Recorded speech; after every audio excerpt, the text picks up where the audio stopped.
Now I'll show you how to shape our teddy bear cake. First I'm going to mark the cake with my fingers, and then you'll need a serrated knife to cut the shape. You want to come sort of in the middle here on the top, an inch down from the top, and put your fingers about an inch apart and just poke in the cake a little bit to make a mark.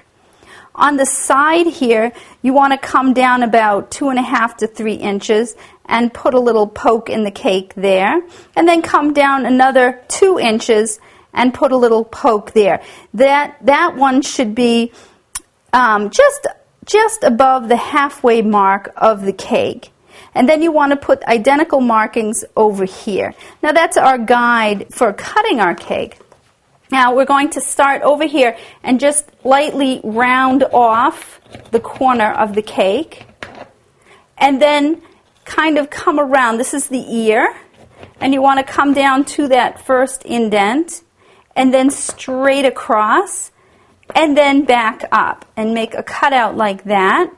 And then come around here, and we're going to round off the other corner for the other ear. And then we're going to just small cuts, go into that little indent, just a little bit, and then come out again, like this. And then finish off rounding that to this second mark.